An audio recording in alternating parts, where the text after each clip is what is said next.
This is Between Hook Sets. I'm Jason Walter from In Through the Outdoors with my partner in slime, Kurt Underhill from the Fishing Crew. Well. You got that hook set. You better get big hook sets for the people we're talking to tonight, bud. No kidding. We got to have big ones, got to have bigger poles, bigger reels. Hang on. I've got my Canadian fishing stuff with me, and I'll show you some of it here as we get going. I freaked out a little bit because the live stream said go live after we'd already gone live, and I'm like, we're going to have a problem. And then it switched. So luckily, everything is good to go. And we are literally between hook sets again. Bums me out. Had a big weekend planned. Going to go do some serious fishing for the weekend. But because we don't have a lot of ice down here, we had to opt for all the portable stuff. Well, with 5 below wind chills, I'm a little bit too old for that. I have 3 too many wrinkles. 35 below wind chill. So I am out, as they would say up in Canada. Yeah. So as many people know, people followed along. We wrapped up Devil's Lake over the weekend. Had a lot of fun. Fishing wasn't on fire by any means, but we did catch some fish. And we had a lot of fun with Sheldon and Dustin, Dustin Melby and Zach and Nate and Sherry and you and everybody that came along. Woodlands was a wonderful host and great experience all the way around up there. But this week we travel a little further north. Boy, do we ever. And I think it's very appropriate because fishing's been on fire up there. I think just about every influencer has been in Canada and specifically on Lake Winnipeg for the big greenbacks because they've got ice and they've got fish. And frankly, I don't think the weather has bothered any of the catch at all, but we're going to find out because we've got one of the guys. It would have been really fun to have Donovan Pierce, the guy behind the Blackwater Cats, but we have number 2, or at least I'm going to call you number 2, Brett. Brett Wiess is with us here from Blackwater Cats out of Winnipeg and East Selkirk. Selkirk rather. Brett, how you doing? Good. Thanks for having me. Yeah, it's great to have you. I'm pretty excited. I had to cancel a trip with you guys last year because of the weather. It likes to do that often, doesn't it? Quite often, actually. You know, it's called Big Windy for a reason. Yeah, isn't that the truth? So talk about the bite up there because it's been pretty good. It was on fire. How was the bite today? Very consistent. Yeah, lots of 24 to 25-inch fish today. There was a little lull midday and then back on them in the afternoon. But there's tons of fish to be caught. I'm a little sad to hear you were catching the small ones, those little 24s and 25s. Today, even they said I think every hole had a 25 come out of it. No kidding. That's good fishing. It's pretty good. Yeah, no complaints. That is fantastic. If you are watching the show and want to head up to Winnipeg and do some fishing, Blackwater Cats Outfitter is the way to go, the place to go. And the phone number to call is right there. So is the website. You will probably talk to Donovan. Don't call tonight, though. He couldn't join us because they've got a family birthday party. And I enticed him to just come on for 30 seconds to 3 minutes. And he's busy. He's all about the family, and we love it. We're not going to bother him, so we'll leave it at that. But if you're interested at all, there are a lot of guys. Louie, how you doing? Yes, Louie, you're right. Let's go.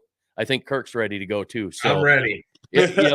So let's do this thing and get our keisters up there. But blackwatercats.com and then the phone number, of course, a Canadian phone number. But get your trip booked because I'm guessing Donovan's got a pretty full schedule there. Yeah, you know, our January, it's always we always start off with truck trips right away, right? The ice is always usually not covered in stone, usually fairly predictable. We can take trucks almost anywhere. And this year, with actually the freeze the way it did, we can almost drive anywhere we want. Now, that being said, with the early ice and the thin ice, we do have 2 or 3 I can think of bad open cracks, right? That with this fresh snow, it makes it very difficult to see them. Oh, right? I bet. So, one thing we are taking precaution of we're driving very slow on the ice, like 40 is the max I go, just because we know where the ridges are and they still sneak up on us. Yeah, it's kind of spooky everywhere. Selkirk is kind of home base for everybody that goes up there and stays. So you're a ways away. What's the river like? Are they fishing the river right now, or is it a little bit on the dangerous side? No, the river is being fished. It seems to be hit and miss for action, right? You can get lots of saugers depending on where you're sitting, right? With some days you get 20 to 40 walleyes in the mix. You know, the river, there's so many different areas you can sit. It can kind of, depending on where you choose to set up that day, be the difference in a great or a poor day. But so you've been doing this for about a decade. It's a constant highway for fish, right? So the fish are just going up and down, and if you pick that right highway at the right time, it can be a riot. That's what we did wrong last weekend, Brian. Yeah, we picked the wrong highway. We should have picked the Golden Highway or some other sunken road. But yeah. Well, so what? Same thing with Lake Winnipeg. Like, because there's nothing to hold these fish to a certain spot, every single day is different, right? Just because we were catching today, tomorrow we could go to the exact same holes and catch nothing, right? So because you're not running out to the exact same point or a reef, or, I'm going to go sit at this hole, it is every day is a different day. You're constantly on the search. So you were saying the ice is a little unpredictable. So you probably had you've got ice good enough to get trucks on where we don't, not even in Devil's Lake where they drive in pickups on. What is ice like? I mean, obviously you got a couple cracks, you said, but what is the ice conditions like overall, thickness? So for the most part, it's very consistent right around that 20-inch to 24 inches of ice. Like I was in two-wheel drive all day today. You can pretty much go anywhere you want, as long as you're, like I said, being careful of where you are driving over. Right. Wow. No ice is ever safe. Right. No, even if it's 24 inches, or if you've got, even I found out when I was a kid, 3 feet ice isn't, because I found a couple slush pockets with the Bronco one time. Can't take the ice for granted. You just cannot do it. No, and the wind makes a big factor. Yeah, it's so interesting. The lake is huge, but you guys predominantly spend most of your time on the south end in the winter ice fishing, correct? Yes, predominantly mostly in the south end. And I guess let's talk a little open water just for giggles. You were talking about if the National Walleye Tour or something of that nature came up there, it'd be interesting to see what the bags look like. And like you said, I would guess they'd be just monstrous. Oh, I can only imagine. It's an untapped resource. I really think it only really started become popular in the last 4 or 5 years. People starting to fish up there, and it's already getting to the point where there's lineups of boats at the boat launch, and you're trying to get there as early as you can so that you're not waiting an hour at the boat launch, and everyone's coming back with a full boat, right? And this year, like the thing that's crazy about this year and even the future of Lake Winnipeg is just the sheer amount of 21 to 24 inch fish we're catching. So the slots at under 21, and we're running into a lot of these 21 to 24 inch fish, which is a good problem to have in a way, because if you look 3 or 4 years down the road and these fish turn into 27, 28, 29s, you could have a really good fishery coming up. So what is your slot limit up there? It's under 21. You have to put everything back. It's like 21 in a number, but I'm going to miss that number off the top of my head at the moment. And the conversion rate, right? Yeah, right. Yeah. I always go with 21 to make not pinching the tail or anything a little easier, 21. So anything under 21's got to go back? No, you can keep. Anything over 21 now you can't keep. So you're catching these beautiful 21, 24. Before you used to be able to keep one, now they all go back, and and we're catching it seems like there's just lots of those. So what's the top side that you can keep? Can you keep can't it? Keep anything. You can't keep anything over 21 anymore. Across the board. 9 through the ice or nothing? Nothing. Gotcha. No, no, So you're you can't keep a targeting trophy or anything. you're targeting catch and release fish for your mount. Yeah, exactly. Yeah, so all the fish now will be all replicas. Okay. Yeah, which makes sense. So, I Yep, kind of yep. get that. You when you're fishing up there, you don't fish with barbed hooks, right? You bend or buy the Yep. barbless hooks. Yeah, it's actually the rule is actually any hook tied to a line. So even if guys come up here and they got their rod tackle box all ready to go and they have a crappy rod with a crappy hook on it and they don't even intend to use that rod, but the hook's tied to it, you can get dinged for barbed hooks. Okay, so I just want to clarify. He was talking crappy, not crappy. So talking. I almost said he's talking poopy, not crappy. Okay, I just want to. There's a difference between crappy and crappy. Crappy. Right. Yeah, right. There you go. Well, when you're up there fishing, it's very important that you increase the size of your tackle. Bigger spoons. You might want a bigger reel. Not so much the rods, just as long as you got a nice, heavy rod, works pretty good for those greenbacks, but got to have that big reel with you, and you can see in the background, Benny, it's either, go big or go home. So. But no, really, when I've got, this is my Winnipeg go-to box. There's a lot of big stuff in there. Got the jackalls in there. We've got, in matter of fact, I can give you a snapshot of some of the stuff that's, I'm guessing is still hot up there. Although, Brett, last year, I think you guys were downsizing a little bit, weren't you? We've done the Pelican J-bomb came into play. It's a little bit smaller of a lure. I've always been a big fan of the Northland buckshot spoon, which is a little bit smaller. Every one of us on the guide team, they all have. It's like any fisherman. You have your little favorite lure that you like to go to or run to, right? So everyone has their little secrets in the box, but I mean, the classics never go wrong. The things that have worked for 10 years are still working. So even the really expensive. Ooh, the jackal. Very good lure. Yes. But if I remember right, they're a little spendy because I think I have one. Yep. They can be up on the higher end, but that's where before you put a lure like that on, you might want to double check your knots. Yeah, isn't that the truth? Right. Yeah, well, and then you don't have to worry so much because you got the barbless hooks on there. Yeah. So if something's going to get away, it's going to get away and maybe not get away with your bait.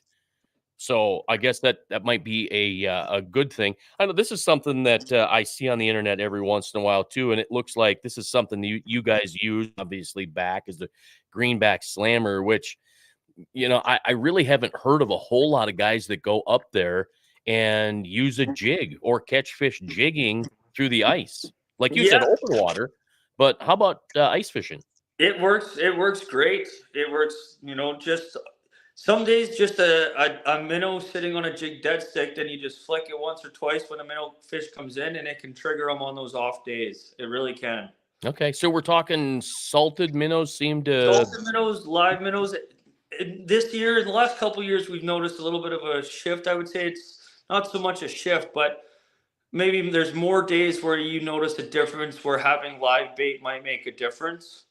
Whereas maybe years in the past, it might only be 1 or 2 days in the entire year of guiding that you might realize we need live bait to make the difference. Where now it almost, and it could be a combination of the zebra mussel cleaning up the water, the fish being able to see better, stuff like that. That might make the bite more. You got to be using stuff that triggers them a little bit more sensitive. And that makes sense. I get one of the things I'm trying to get one of my big spoons out here with a big hook, but you know how trebles are. You kind of got to wiggle them around and hope that one just finally, one finally almost breaks loose. So the one thing that I noticed when I was researching Winnipeg to go last year is wrapping that salted minnow around the treble hook. Talk about that a little bit. What's that? Talk about that a little bit, wrapping that minnow and what the reason is for wrapping that minnow around the treble. It helps hold that bait on. We like to do a lot of shaking of the lure, right? A lot of aggressive pulling away from the fish.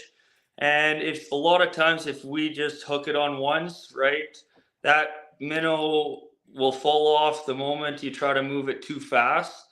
And sometimes wrapping that minnow around that hook 3 times, it kind of secures it really good on there. And that way, when you're shaking it right in front of a fish's face, it doesn't fall off. Oh, sure. I suppose they still they smell it.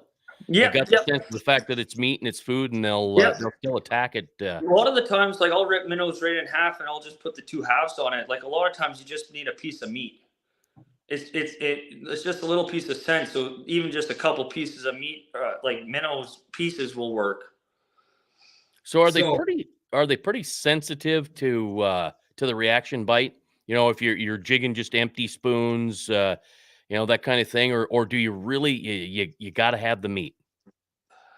It's like if I've already had that fish come up and he's hit it and he takes the bait away, I might get a second chance at that fish bare.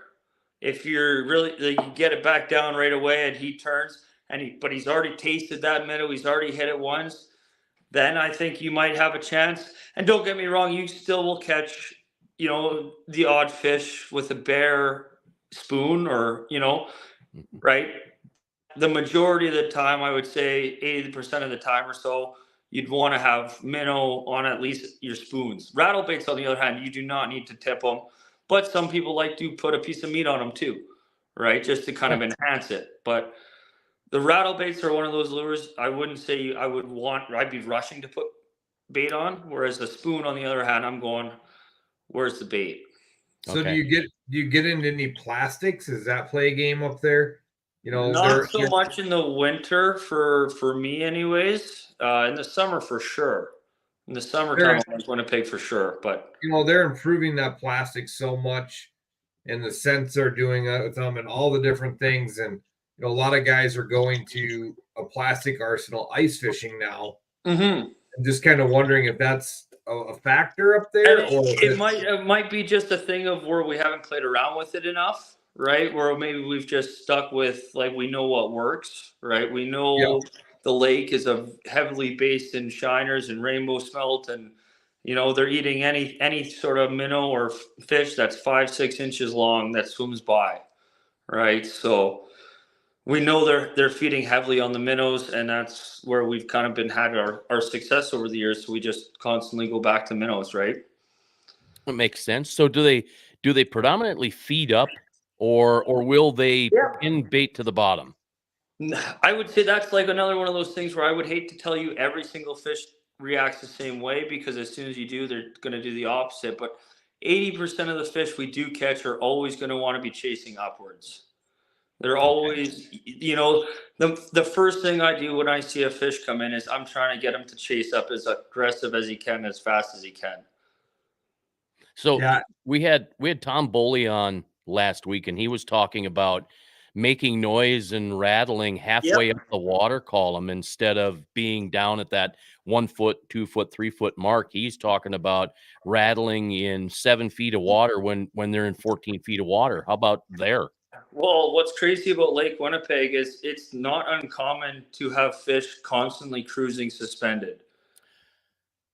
Like, we catch, depending on where you are, right? Like, sometimes deeper, you see it a lot more often than, say, shallow. But there's certain areas on the lake, when you get into certain bites, you'll have multiple fish coming in suspended, where if you're not watching for that on the flash, or if you're not looking for that on the live scope, which the live scope makes it a lot easier to see those suspended fish. But if your lure is down on the bottom, you don't even have a shot at those.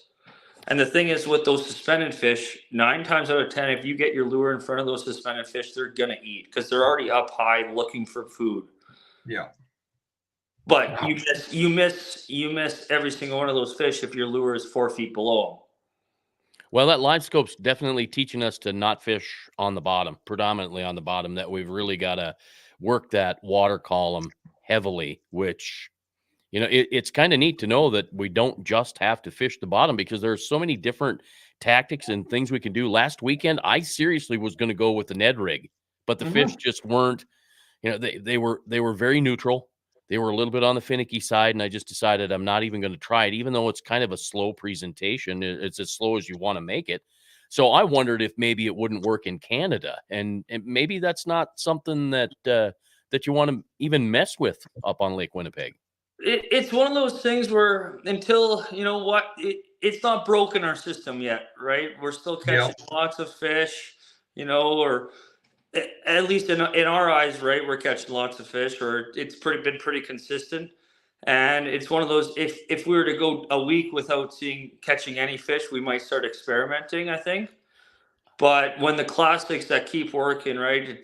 It's like like the green buckshot. I tie it on at the beginning of the year, and it's tough for me to take it off.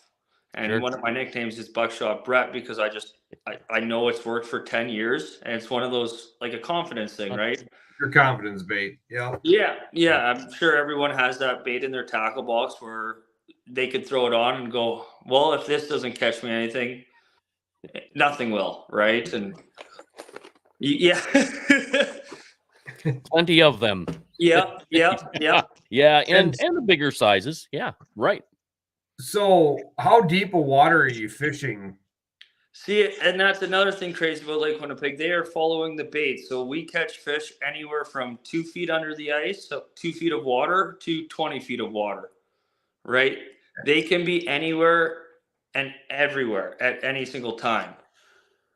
So, okay, so when you say that's a great point and a good selling point for us to bring up Blackwater cats, because you can go up there and fish, especially now, being able to get on the ice without tracks. In years past with all the snow, you really got to have tracks, and it's just easier to get a guide, and it's safer. And it's about the only way you can get on. Right now, people can get on and go about their own thing. But finding those groups of walleye, because the water, the body of water is so massive, it makes it tough. You guys are following them all the time, so it just makes sense, especially when you look at the dollars that it costs in American dollars to go up there and hire you guys. It just makes sense to start with you. Well, and how I kind of look at it is it cuts down your searching time. So what people don't realize is the difference of while you are fishing and having a line in the water, like we usually have 5 or 6 guides that are going every which way looking with a live scope. So say if my group's not catching for an hour, I can make a phone call and see who might be catching and make a game plan right on the spot, right? Because we have 5 to 8, right? At any given time, going every which way. So it's the difference of how long you're spending not fishing because you're going, which way should I go? Yeah. Yeah, exactly. I don't think people think about that when you base a trip on being a little bit up. So I'll just say it, being a tight ass like me. Like, yeah, I think I can find fish on my own. I have a live scope. Well, you can waste a lot of time, or you can have somebody put you on fish, and that's what you guys do. Oh, and there's a lot of water on that lake that has no fish in it, but if you search hard enough, you can find gold, Right. Or green. or green gold, I call it. I'm always looking for a gold mine. It's kind of what Right. I like to say. So let's talk color a little bit, because maybe over the years colors change. I hear that whites work and pinks work. And I guess if you're going to hire Blackwater cats, you can come up there and not bring anything except yourself and the money, right? And Exactly. food. Yep. You guys provide it all, so you don't have to go up there with anything or spend money on stuff. But if you want to bring some of your own stuff, I would guess that's fine, right? Yep.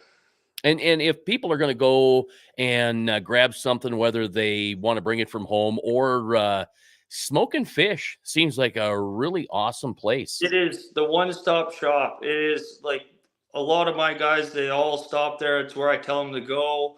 It's got all of the lures that are up to date, like new this year.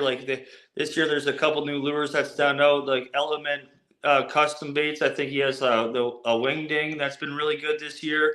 So Smoking Fish is that one. They have all of Big Sky Jigs, big, good, popular jig company that's got really strong hooks, and lots of live minnows. And basically, you can go into Smoking Fish and go, what do I need for the day? And they probably have it.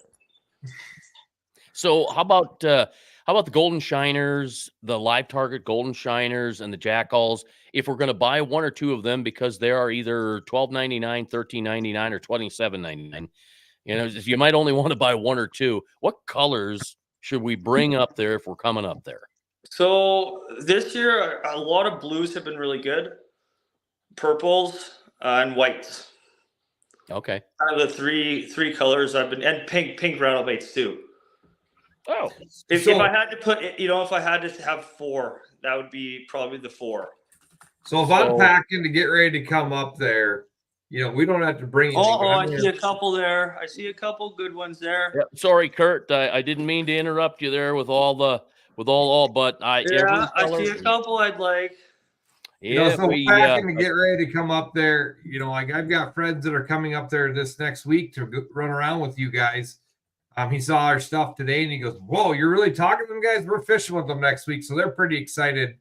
What do guys need to pack? Like I said, you don't have to bring anything, but if I was to put my, avid ice fisherman, put my stuff together, what are the things you cannot leave at home? First of all, a flasher or your live scope. One thing like I like to stress, like I would rather my guys use my rod than going out and buying a $10, rod just to go up for a fishing trip. If that makes sense, where it's having a half decent rod system, right, where the drag in cold weather doesn't freeze up, can be crucial for sometimes landing these big walleyes. So what are you running? So Cody just chimed in. That's my buddy that's heading up there. He wants to know, he's heading up there this next week to fish with you. Does he need to put the extension on his auger yet? No, not quite yet. Because I'm out there every day, I still run my extension just for a convenience factor and everything, but you do not need an extension this year as of yet. We're probably still hopefully, another 3 weeks away from that. Wow. Yeah, so when you're talking about going back to line and hooking up or freezing up and that stuff, what do you suggest for a reel? It sounds like the rod is important because you need something you can jig with pretty hard.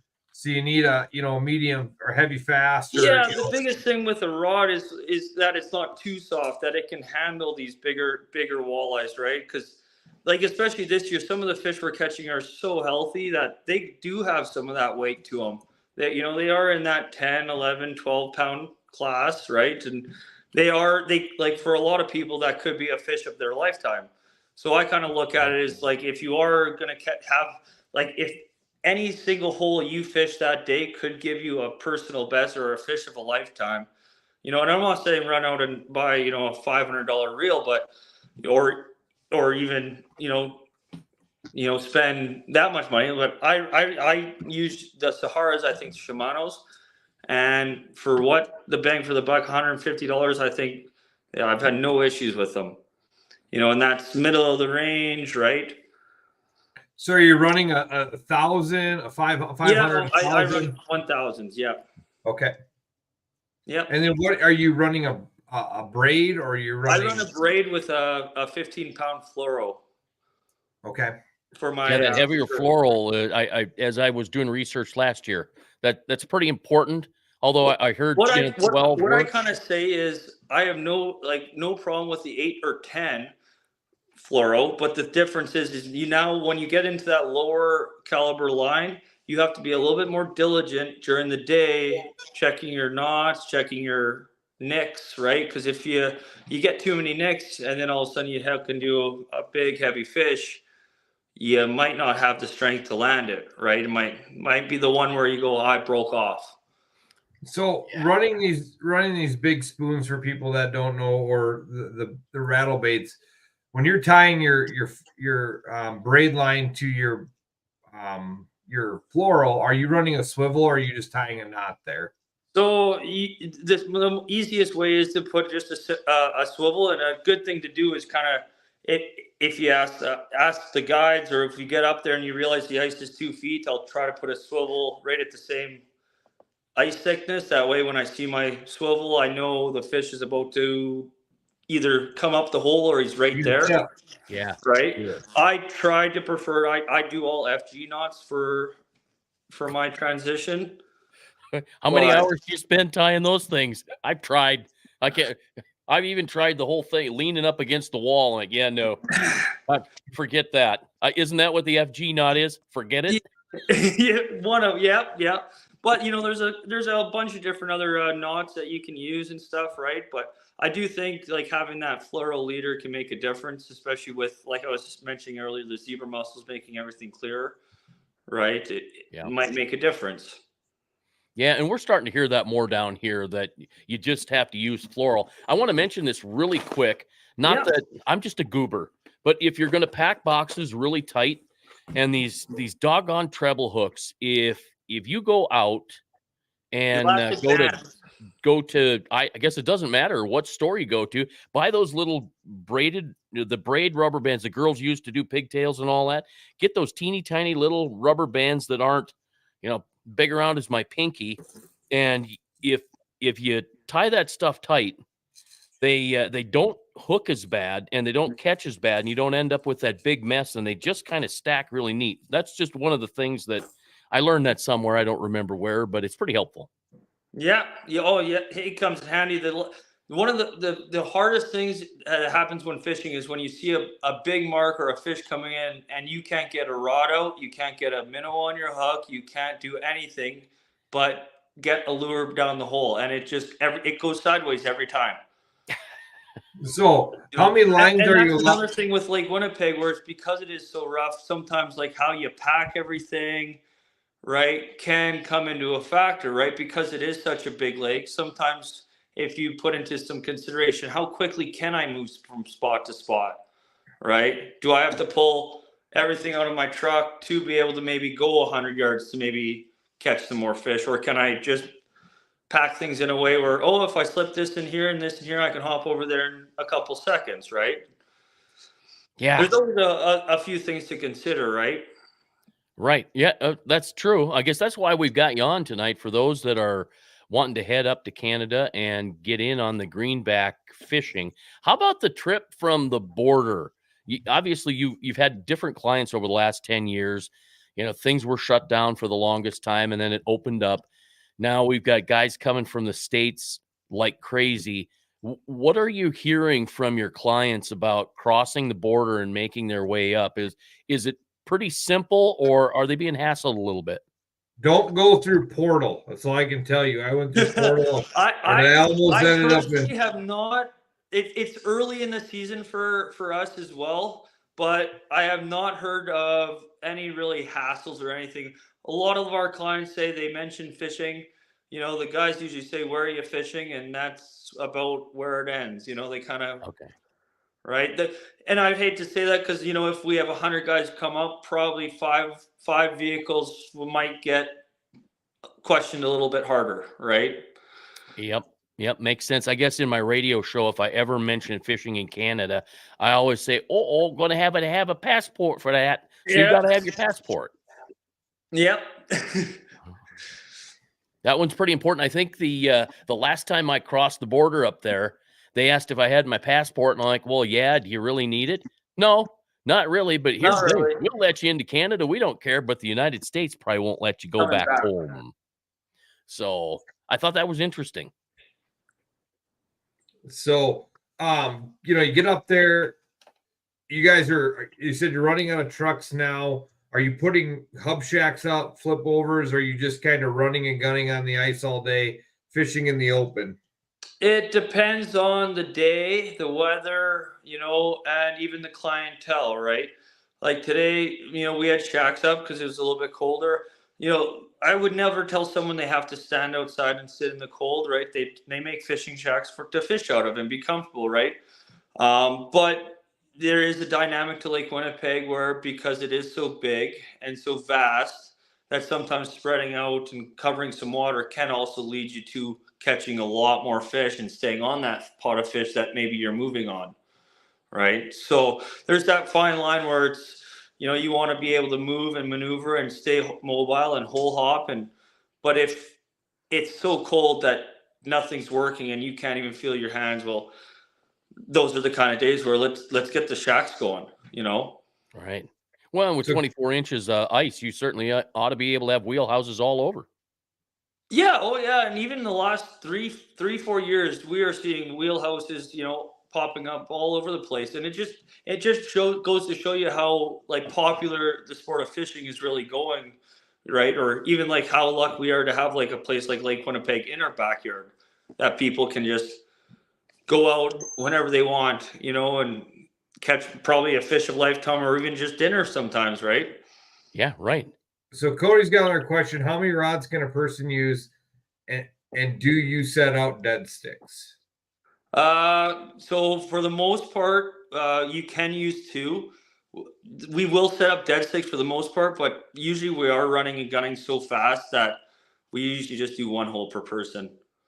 But there has been moments where we do get onto a pod or something, or you're hunkering down in an area a little bit longer. And I've thrown some dead sticks in for sure. And even some days it actually seems like the dead stick produces some of your biggest fish, right? So those are sometimes the days where the dead stick pays off, right? So You're when allowed you're- to have two lines for a reason, right? So I sometimes look at it as, you know, especially when the ice is only 2 feet and it's easy to punch, right? I sometimes take more advantage of it rather than 4.5 feet of ice, right? But like if we're on a good pot of fish and I know we're sitting there and it takes 2 seconds to punch a hole, I might not use a dead stick, but even I'll have them have two rods going just as options, right? One might not be a dead stick, but one might be a rattle and a spoon. That way, at least you're giving them some sort of a different option, or one might be a dead stick and one might be an active bait, right? And then So boom, big fish. big fish. How are you setting up your dead sticks then? Is it a buckshot? Is it a split shot and a treble? I'm using a lot of tungsten jigs, smaller tungsten jig with a live minnow, you know, and then even some hooks I'll do just a bare treble hook with just a live minnow. Okay. I mean, okay, so tiny. That's interesting because when I think Winnipeg, I always think giant, big stuff. No, and this year even too, there's been days where we go very small, very small. You know, then the only difference is on those smaller baits, I will upgrade the hook. Okay. You know, those smaller bigger treble hooks, I'll just upgrade just so that they have the strength for those bigger fish. But some days when they get turned off, it seems like going a little bit smaller can be the difference.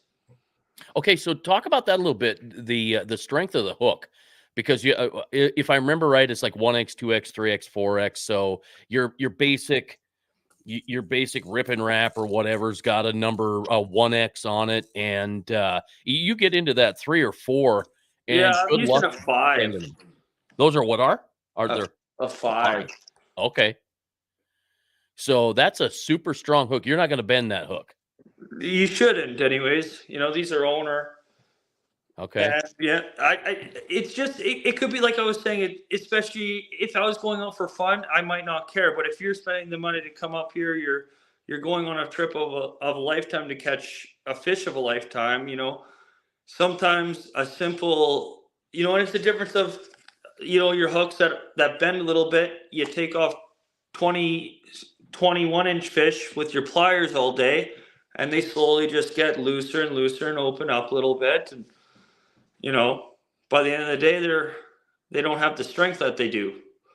Yeah, So- that's a good thought. I think I replaced everything with VMX number 4X. Yep. Yeah, I just find everything. just upgrading the hook to just something a little bit strong. There's a lot of good brands out there that have good strong hooks, but it's the difference of even just upsizing. You know, you go to just 2 sizes bigger, and these mouths on these 30s or 28s that we're trying to target are 5-6 inches wide. So switching to a hook that might look, you know, this much bigger isn't going to make the difference. And if anything, it helps hold your bait on a little bit more, right? And So yeah, if I don't on a reaction bite. I don't know that these fish really see the hook anyway. You know, when I was a kid, I remember Grandpa always said, "Go small, go light, go tiny."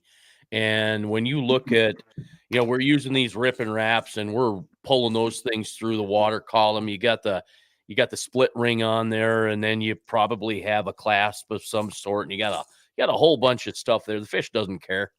And even the rip and wraps, the back hook on this, I forget which size, but the one size that's about an inch, I will switch the back hook out on it. Yeah, okay. So, Cody, we covered this earlier. Yes, you have no barbed hooks whatsoever. Even rods in your box that you're not fishing with cannot have a barbed hook on them. So, Well, just if they're tied to a line. If they're tied to a line. Like that. Yep. So make sure they're barbless. With that comment, though, do you sharpen the hooks afterwards and when you pinch them off? Or are you just running a Gamakatsu or a VMC super sharp hook? Or are you sharpening hooks? Oh, I'll sharpen hooks. Yep.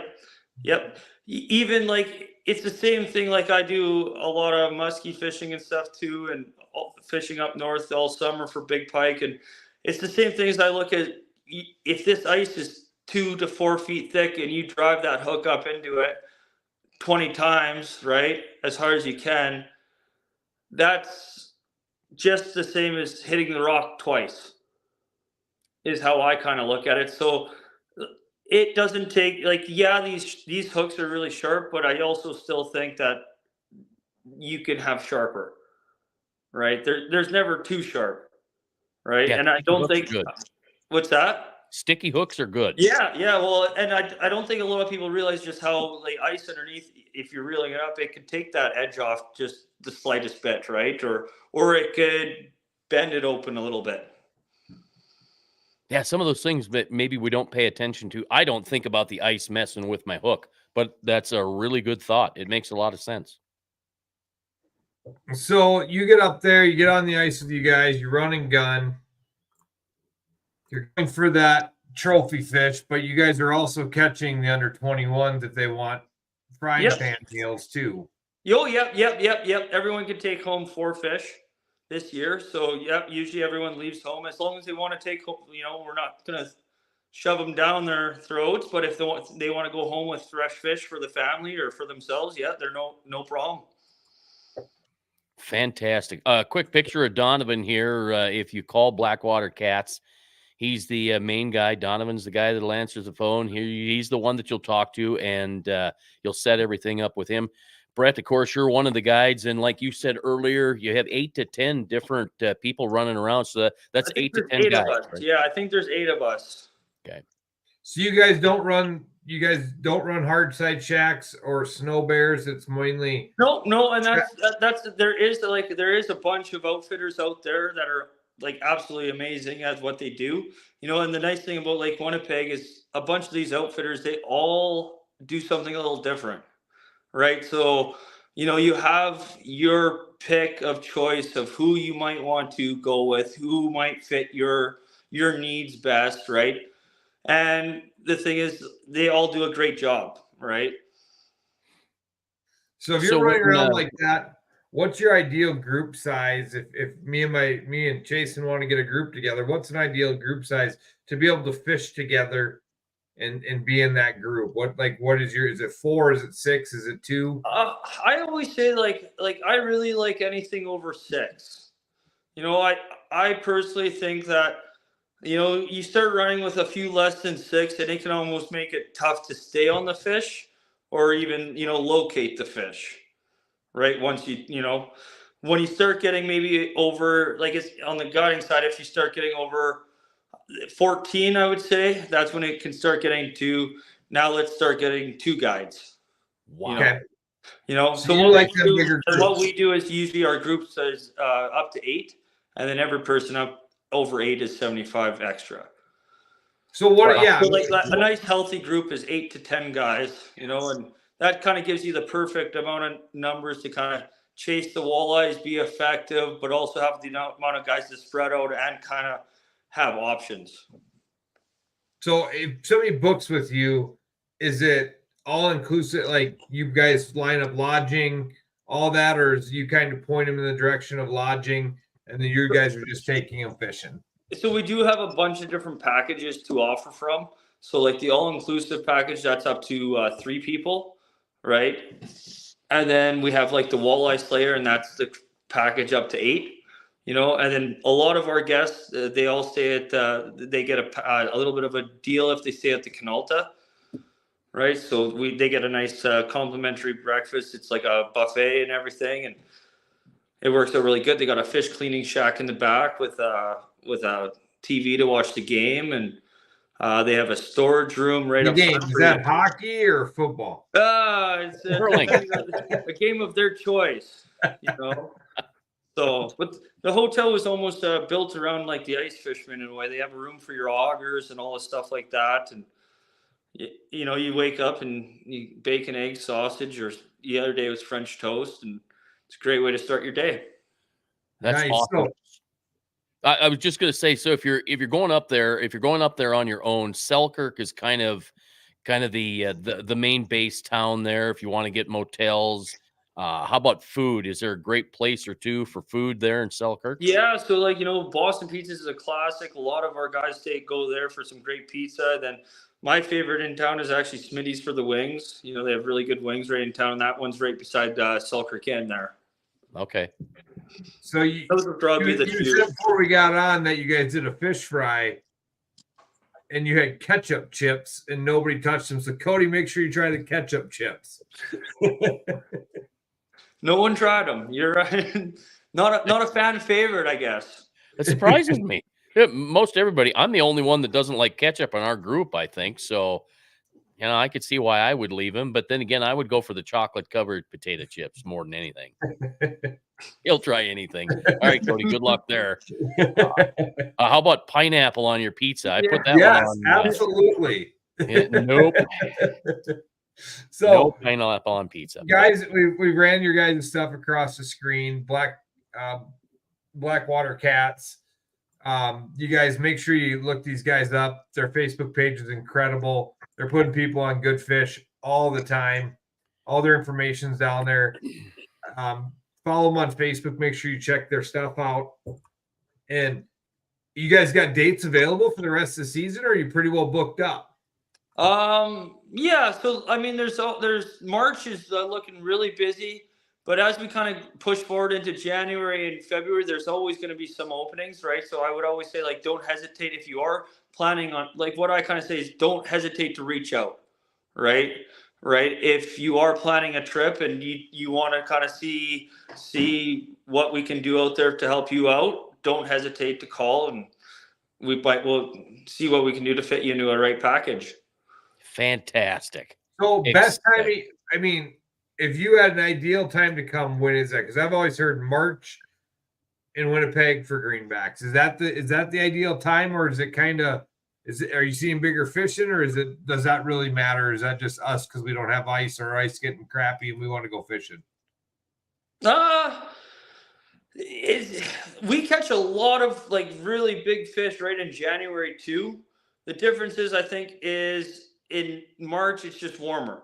But I would say in March you are now also going to be probably contending with the crowds, right? So there's two ways you can look at it, right? Like January, you could probably be fishing a little bit more alone, you know, not so much alone, but a lot less pressured than say it would be in March, right? Okay. So in March, it can be a zoo out there depending on the given day. And, you know, the pods of fish can be hit really hard, really quick, right? Whereas in January, you might be able to sit on an area a little longer. Okay. Does the bite get a little tougher in February? I would say so, yes. And I think it also is contributing factors, the weather, right? Because it is usually just so cold, so brutal.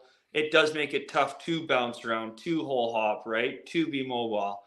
So I think it's a little bit of both, right? I think the fishing naturally does get a little bit slower come February. And then also the weather doesn't make it the most appetizing to head out there, right? But okay. The fish are always under the ice. They're never going anywhere. You know, and they're always eating. They're well, not every day, you know, not all day, but yeah. And we run trips right through, right? And you know, some guys like to go out right in February, and we actually get a few more snow bear guys, I think, in February too, or you know, you don't have to hop out of the snow bears, and you know. So with that, another question I guess comes to mind is it, you know, we always talk about that early morning bite, evening bite, or overnight bite, and that midday bite, kind of a lull around here for walleyes. Is that the same up there? Is there a good night bite if somebody's to put a sleeper shack out? So definitely like you were saying, like pretty predictable walleye. Like there is a lull during the middle of the day where you kind of find the walleyes to just their movement slows down. Now that being said, I hate saying you won't catch a fish midday because there is time and time again where we do catch a big fish or tons of fish midday, right? And I think the biggest thing on Lake Winnipeg is finding the active schools or the fish that are up off bottom swimming and not just sitting in one spot, right? Just because like your pod of fish you're sitting on shuts off doesn't mean a pod 2 miles away isn't fired up. True. Well, here's evidence right here. Look at that sunshine, and that is daytime fish right there, and that's big. Yep. Evidence. You know, and obviously, like you will get a lot more action right at first thing in the morning up until midday, right? And right around that 2:30 to 3, usually you should start seeing them move a little bit more. So how is there a night bite up there, or is it? I would like. I would say that I have never actually stayed a full night on Lake Winnipeg, right? So I couldn't really tell you with honest certainty if there is a night bite. You know, I'm usually off the water before that just to get ready for the next day. But from the guys I have talked to, the first hour after dark can be really good, you know. And I have heard people catching fish right through the night, right? But once again, I think it depends on if you're sitting on fish that you're on.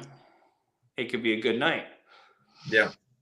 Well, I know like the river down here by Pier down Joe Creek, West Bend area, 3 a.m. is like the ideal bite time. Like if you're 3 a.m., it's usually gonna go off, and really an hour, 2 hours. Yeah. Well, and because only a couple guys like Chris Glenn who runs shacks and service. Like I think last year was the first year they could really have people sleep overnight. Right. Okay. So I think that whole night bite thing is still just a new thing to Lake Winnipeg, right? That'll hopefully be cracked open, right?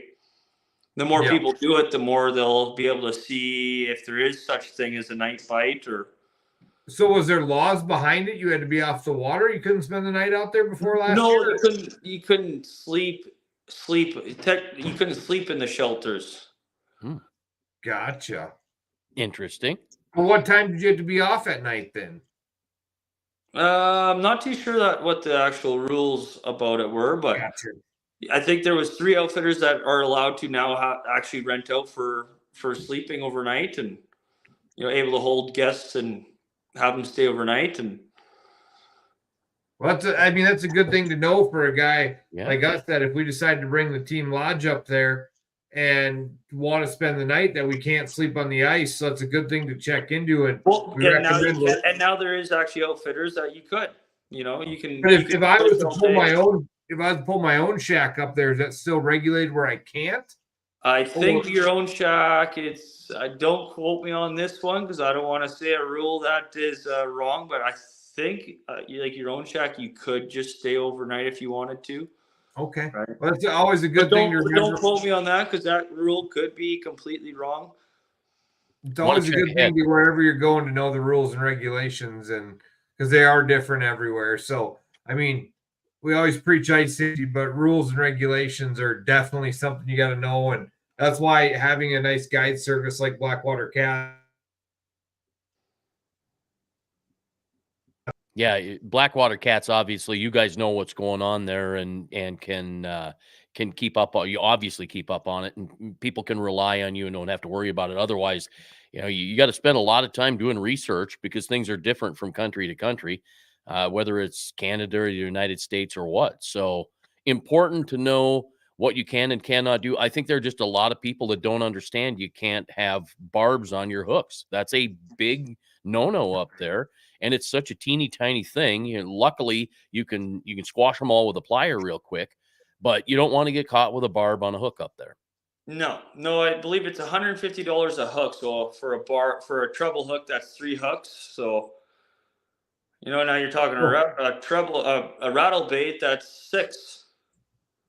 Right. So, Yeah, and I know that I had talked to a few guys. They're like, well, just don't worry about it. If somebody comes driving up, just make sure you have your plier ready. Yeah, no, I'm not.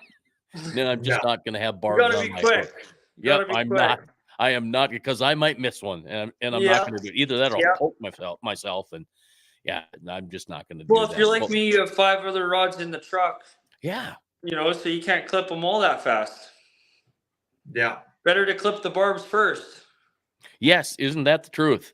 Be on the safe side, follow the rules, don't break the law. Is there anything with litter? And Minnesota started the Keep it clean. Yep, the Keep It Clean initiative, and you can't have garbage and you can't have human waste and such on the ice. What does Canada have for rules up there as far as that is concerned? Anything yet?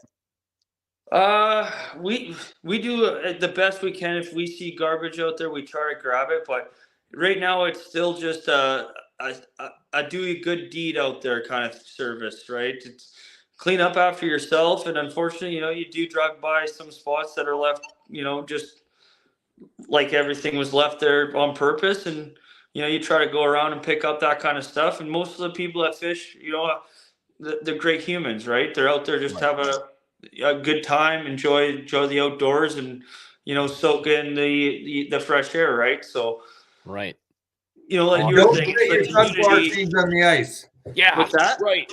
It said, "Don't spit your sunflower seeds on the ice." I hate that. I Drives hate me it. nuts.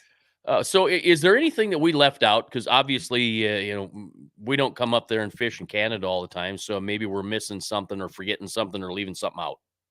No. It's it's Lake Winnipeg right now is probably it's at a point where you really have a shot to catch a fish of a lifetime.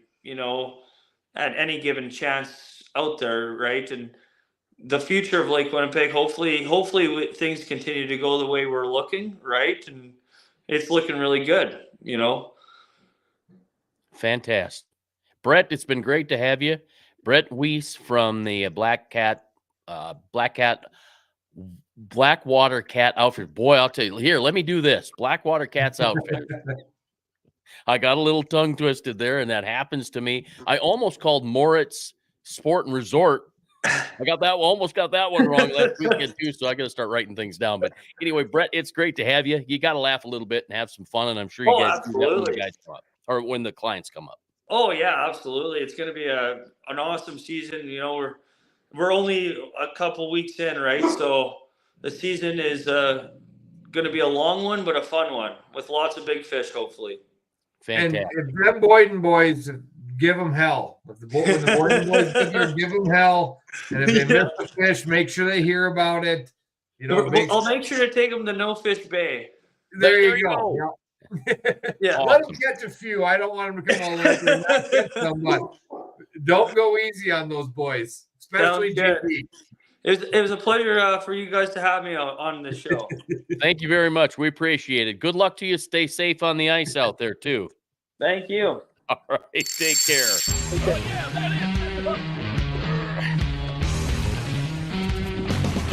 This is Between Hook Sets. I'm Jason Walter from In Through the Outdoors with my partner in slime, Kurt Underhill from the Fishing Crew.